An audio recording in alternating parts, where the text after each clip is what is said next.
خليني اكلمكم عن اول براند عامل اوفرز تحفه وازاي تاخدوها وايه اكتر حاجات ممكن تشتروها من البراند دي. اول براند هكلمكم عنه هو براند كليو، عامل اوفر تحفه، عامل الاربع منتجات بسعر منتج واحد، يعني بدل 400 جنيه المنتج بقى سعره 100 جنيه بس. انا بجيب دايما من عندهم الكونسيلر الطبي بتاعهم ده بالهيالورونيك اسيد، بيرطب منطقه تحت العين كويس جدا وينفع للاستخدام اليومي لانه فيه هيالورونيك اسيد، فبيشتغل على تغذيه المنطقه دي من غير ما يضرها، وبيعمل لايتنج زي ما انتم شايفين، اضاءه كده تحت العين، والتغطيه بتاعته متوسطه قبل للبناء، يعني تقدري تزودي منها علشان خاطر لو عندك هالات او اي. كمان المنتج بتاع الشعر بتاعهم اللي هو 3 في 1، اللاين الجديد عامه بتاعهم اللي بالهيالورونيك اسيد، من احلى الحاجات اللي جربتها، خلصت وهرجع اكررها مره تانية. كل الكلينزرز بتاعتهم حلوه قوي، الصن بلوك بتاعهم تحفه، المرطبات كمان حلوه قوي.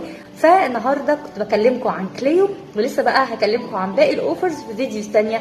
اعملوا فولو علشان خاطر تشوفوا باقي الاوفرز.